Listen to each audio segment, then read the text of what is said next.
ว่าหายจากบวมจากคนแรกอะหายบวมเยอะเลยฮะตอนนี้มันยังมีช่วงตรงนี้บวมอยู่ซึ่งเห็นไหมฮะพอทำศัลยกรรมออกมาแล้วคือหน้าเดิมเลยแต่มันเป็นเชฟที่มันเป็นเชฟใหม่เราไม่ได้ทำศัลยกรรมเพื่อที่จะแบบเปลี่ยนโครงหน้าไปทั้งหมดมันคือหน้าเดิมของเรานั่นแหละ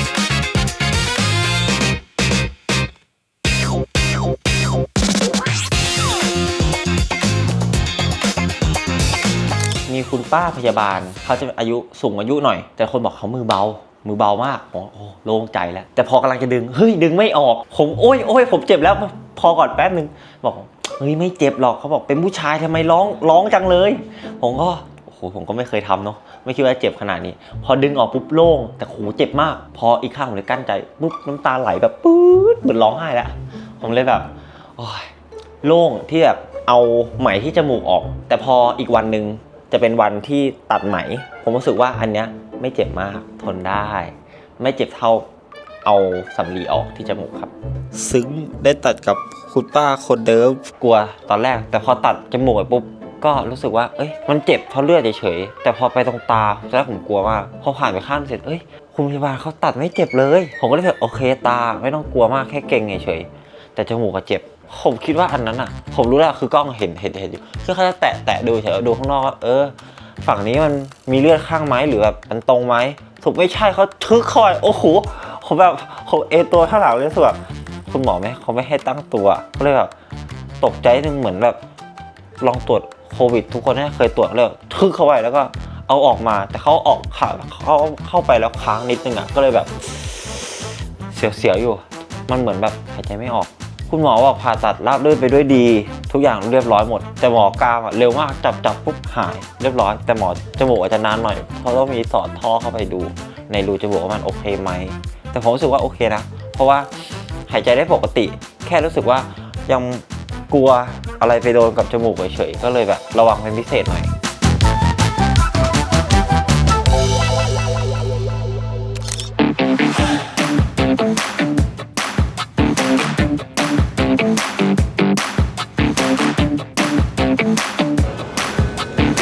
โอเคครับทุกคนตอนนี้เราทั้ง3คนก็อยู่ที่หน้าพระราชวังเคียงบกแล้วเป็นไงบ้างรู้สึกตื่นเต้นที่ได้แบบมาใส่ชุดแต่ว่าคนแต่งเต็มเลยนะครับผมคนเยอะมากจริงๆนี่แค่ข้างหน้านะผมว่าข้างในน่าจะมีใช่ครับแล้วก็ถ้าแต่งทันบกเข้าข้างในฟรีโอเคครับจริงเหรอคือถ้าคนไม่ได้แต่งมาคือเข้าไปต้องมิชชั่นก็คือใครถ่ายรูปออกมาได้ดูหน้าธรรมชาติที่สุดจะชนะคุณก็ชนะไปเถอะผมยังยิ้มไม่ได้เลยแล้วย้อนกลับไปวันผมเราไปกันดีกว่าครับไป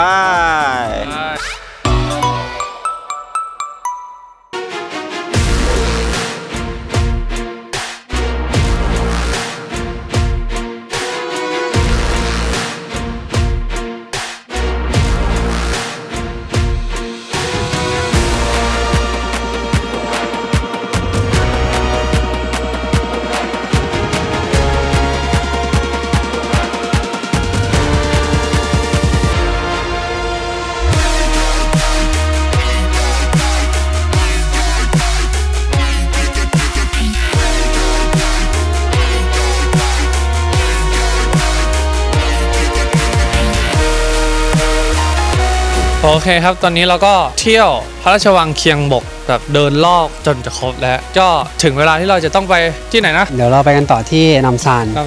คุณรู้สึกไงบ้างกับพระราชวังตรงนี้รู้สึกว่าสวยแต่ผมอยากเข้าไปดูข้างในว่าเพราะผมชอบดูซีรีส์ข้างในมันดูสวยกว่านี้สวยมากข้างในหมายถึงนะข้างในนั้นแต่เขาไม่ได้เปิดให้เยี่ยมชมก็เลยเสียดายนิดนึงโอ้สนุกมากครับผมชอบชุดนี้มากนั่นแหละชอบแต่งชุดอะไรอย่างงี้และสนุกดีครับโอ้ยครับทุกคนเดี๋ยวเราไปเจอกันต่อที่น้ำซานโซลทาวเวอร์ตอนนี้เราก็ถึงน้ำซานทาวเวอร์แล้วนะฮะรู้สึกไงบ้างรู้สึกเมารถครับผมเพราะตอนมาเมารถแล้วคุณแบงค์เรามากันยังไงตื่นเต้นครับเราตอนแรกเรานั่งรถมาแล้วก็นั่งต่อรถเมล์ขึ้นมา2ต่อใช่ต่อเรามาเสียงโพรถมารับเราแล้วเดี๋ยวเราลงละเรากลับลงมาแล้วเดี๋ยวเราอยู่กับมันไม่ได้เว้ยจมูกจะฉีก ก็มาดูวิวครับ มาทาวเวอร์ก็ต้องมาดูวิวแค่นั้นแหละ ผมว่าอยากมาธรรมชาติเนี่ยของผมเลย ก็ตอนนี้แบตผม 80%เลยกดชัตเตอร์ให้หมดเลย 80%ใช้ให้หมด อยากมาถ่ายรูปครับเอาง่ายๆเลย วันนี้ มา ก็ เกาหลีทั้งทีเราจะพลาดแลนด์มาร์คสำคัญได้ไง ถู เกาหลี กพูดอีกก็ถูกอีกนะต้องมาเกาหลีหรือว่ามาโซทาวเวอร์ก็แปลว่ามาไม่ถึงถูกปะล่ะ ถึง อยู่ดีอะนะ ใช่ เราอยู่ประเทศเกาหลีแล้วอะผ่านตมมาได้ก็อยู่เกาหลีแล้ว ไม่ได้ ขำมากไม่ได้อะ มันเจ็บปากอะ โอ้ยครับ เดี๋ยวไปดูกันว่าเรา เออ สวยขนาดไหน โอเคฮะ ดังนั้น let's go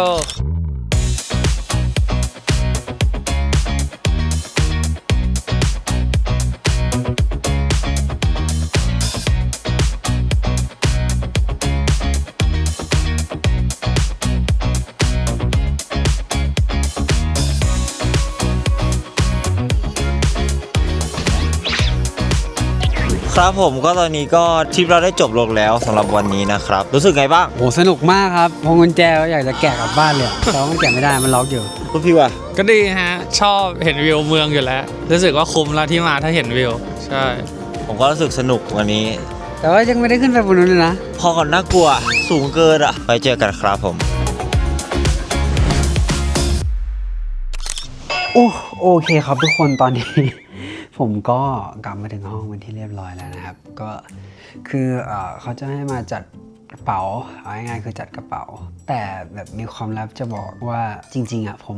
ผมจัดกระเป๋าไว้ตั้งแต่เมื่อวานแล้วเมื่อคืนแล้วใช่คือแบบจัดไว้เรียบร้อยแล้วอะ คือแบบเตรียมตัวไว้แล้วตั้งแต่เมื่อคืนนะเดี๋ยวจะให้ดูว่านี่ คือเป๋าที่แบบว่าพับเสื้อผ้า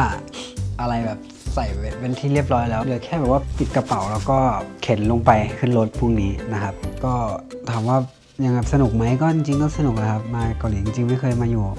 ต่างประเทศนานขนาดนี้นะนี่เป็นครั้งแรกที่มาอยู่แบบว่าประมาณ15 วันจริงๆอะผมว่าหน้าผมก็โอเคขึ้นนะทุกคนจากวันแรกๆวันนี้ก็ครบแบบ14 วันพรุ่งนี้จะครบ14 วันคือพรุ่งนี้วันที่1ใช่ปะ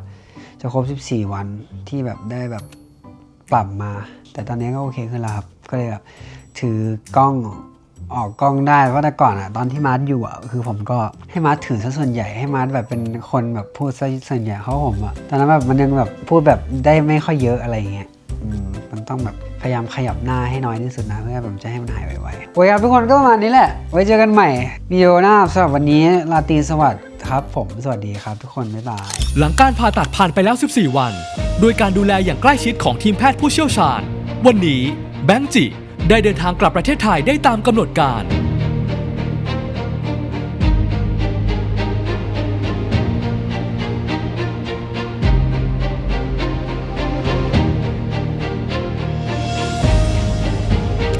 เวลาแล้วเนาะ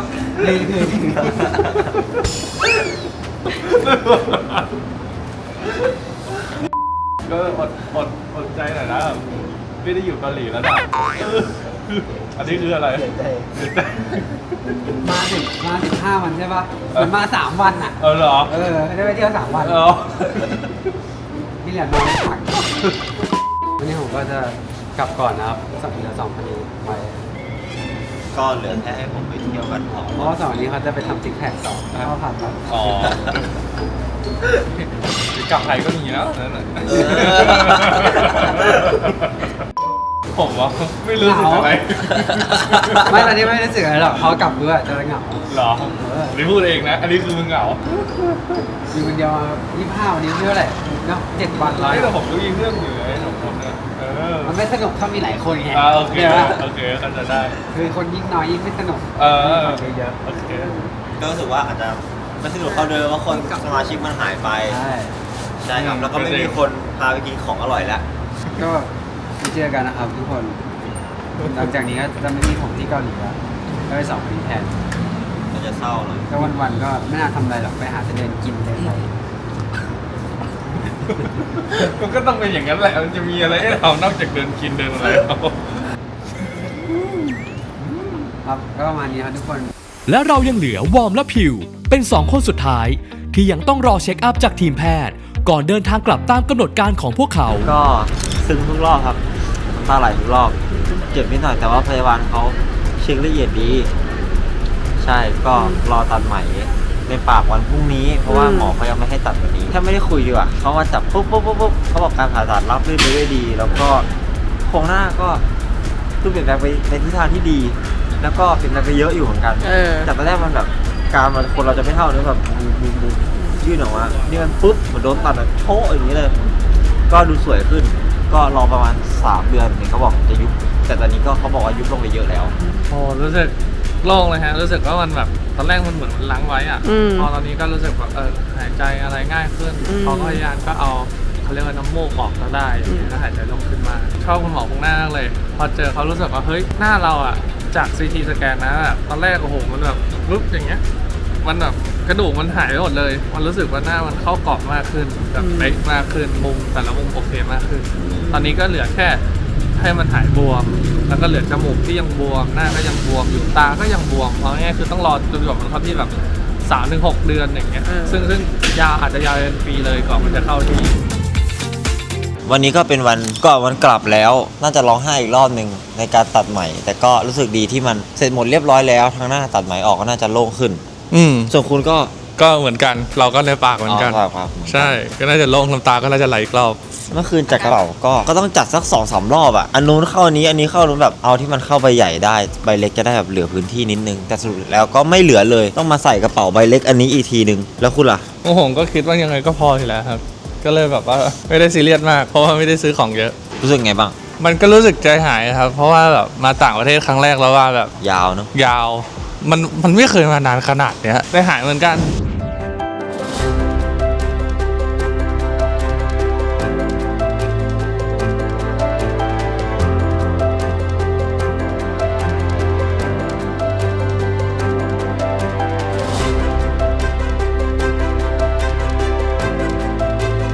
สำหรับทุกคนการเดินทางครั้งนี้ไม่ได้เปลี่ยนแค่ภาพลักษณ์แต่คือการได้เรียนรู้การรอคอยความอดทนการอยู่ร่วมกันกับคนที่เพิ่งได้รู้จักจนเกิดเป็นมิตรภาพดีๆระหว่างกันและการดูแลตัวเองในช่วงเวลาที่เปราะบางที่สุดก่อนจะเดินทางกลับประเทศไทย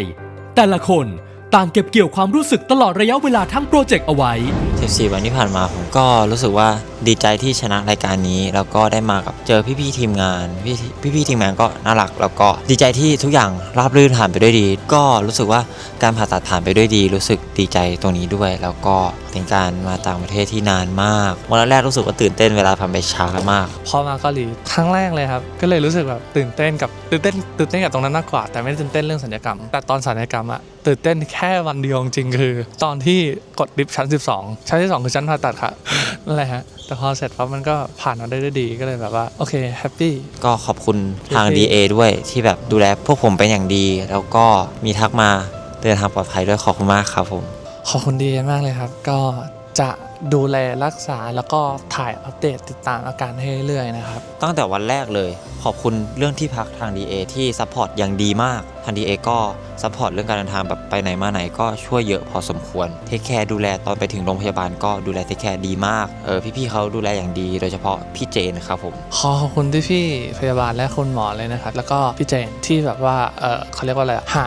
จุดที่มันเหมาะสมที่สุดสำหรับโครงหน้าเรานะครับแล้วก็เรื่องความอำนวยความสะดวกก็ดีหมดเลยรวมถึงขอบคุณพี่ๆทีมงาน DA ทุกคนด้วยนะครับก็รู้สึกว่า The Apollo Project ก็ให้อะไรผมเยอะพอสมควรทั้งประสบการณ์ด้านการออดิชั่นก็รู้สึกว่าเป็นประสบการณ์ดีๆของปีนี้ที่แบบได้เรียนรู้อะไรหลายๆอย่างแล้วก็การที่มาอย่างนี้ก็รู้สึกว่าตื่นเต้นกับการมีค่ายแล้วก็ตื่นเต้นกับการที่มารายการนี้ก็พามาเหมือนมาเที่ยวเกาหลีเนาะก็แบบตั้ง20 วันแล้วก็พี่ๆทีมงานทุกคนที่น่ารักคอยซัพพอร์ตดูแลพวกผมเป็นอย่างดีเลยเต็มอิ่มกับทริปนี้ก็ขอบคุณ The Apollo Project แล้วก็ทางค่ายมีไมวายมากๆครับผมสำหรับ The Apollo Project นะครับก็อันดับแรกเลยก็ขอบคุณพี่เมย์นะครับที่คัดเลือกผมมาให้ได้เป็นโอกาสแบบว่ามันยิ่งใหญ่มันดีมากๆแล้วก็